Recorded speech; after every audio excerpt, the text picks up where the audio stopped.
இந்த மாலைக்காக நீ ஆசைப்பட்டு நீ இப்படி சாத்திட்டியே, எப்பேற்பட்ட விஷயம் இது அப்படின்னு சர்வகந்தன் சொல்லக்கூடிய உன் மாலைக்கு ஆசைப்பட்டானே அப்படின்னு நினைச்சிட்டாராம். அந்த மாலையை கொண்டு போய் சாத்தினத்தினால தான் அவருக்கு பெரியாழ்வார்னு பட்டம் கொடுத்தாரா பெருமாள்.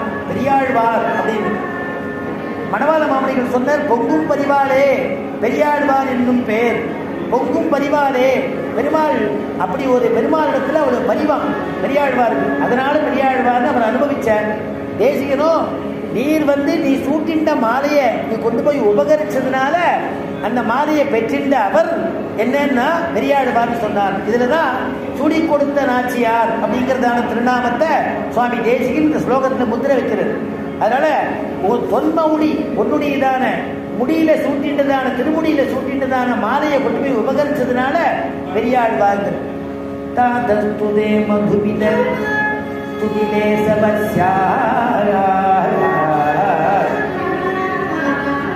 தாதஸ்துதே மதுவிதஹாம் துதிலே சபஸ்யாத் கர்ணாமிருதைஹி சுதிசதைஹி அனவாப்த பூர்வம் त्वन्मौलिगन्ध सुभगाम् उपहृत्यमालाम् देवे मगत्तर पदानुगुणम् प्रसादम्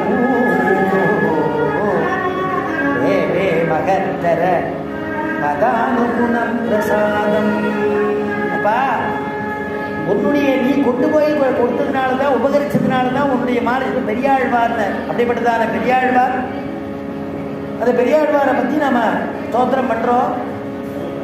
எதுக்கு இந்த திருநாமத்தை எடுத்துட்டோம்னா, சீனிவாசன் சுவாமிகிட்ட ஜோசிய சுவாமிகிட்ட 60ஆம் கல்யாணம் நாளைக்கு நடக்கக்கூடிய அவர் எதுக்கு இந்த தலைப்பை நான் அவரிடத்துல சொன்னேன்னா, இது ஆணி மாசமாக இருக்கு.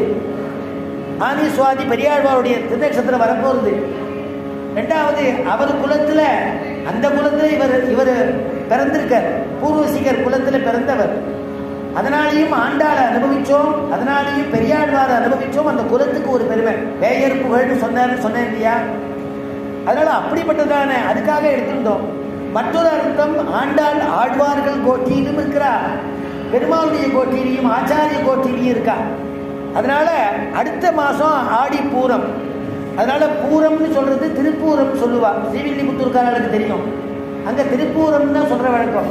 அப்படிப்பட்டதான உயர்ந்த பூரம், அதையும் ஆண்டாலையும் அனுபவிச்ச மாதிரி இருக்கட்டுமே. ஏன்னா பெருமாளுடைய பிராட்டி அனுகிரகம் ரெண்டுமே வேணும் இல்லையா? இதுல கிருஷ்ணனும் வந்துடுறது. ஆச்சரியமான புனர்வசு ராமனை பத்தியும் சொல்லியாச்சு, ஆச்சரியமான புனர்வசு குலசேகர ஆழ்வாரையும் சொல்லியாச்சு. எல்லாரையும் தியானம் பண்ணிட்டே வந்தாச்சு. யாரையும் இது வரைக்கும் எவ்வளவு தூரம் முடியுமோ அவ்வளவு தூரம் தியானம் பண்ணியாச்சு. இந்த சட்சத்த மூர்த்திங்கிற மகோத்சவங்கிறது 60 வருஷம் வேதநூல் பிராயம் 100 மணிசர்தாம் புகுவரேனும் அப்படிங்கிற தொண்டர்புடி ஆழ்வார். வேதமும் சொல்றது சதாயு புருஷா 100 வயசுன்னு சொல்றது. அதை வேத நூல் பிராயன் 100ங்கிறார் ஆழ்வார். அப்படி இருக்கக்கூடிய ஒரு 100 வயசுல 60வது வயசு ஆயிடுச்சுன்னா வருஷங்கள் 60, திருப்பி ஒன்னிலேருந்து ஆரம்பம். அந்த மாதிரி 60 வருஷம் பூர்த்தியான உடனே அந்த கிரகங்களுக்கு ஒரு பரிகாரம் பண்றோம். பண்ணிட்டு நம்ம அடுத்தது புனர்ஜென்மா எடுக்கிற மாதிரி 61வது வருஷம் ஆரம்பம். அவர் ரொம்ப எனக்கு ரொம்ப ஒரு 15-20 வருஷமா பழக்கம். அவர் 20 வருஷத்துக்கு மேலேயே பழக்கம் இருக்கும். என்னிடத்துல இடத்துல ரொம்ப ஆப்தர். 37 ஆஞ்சநேயர் கோயிலில் சொல்லிகிட்டே இருப்பேன்.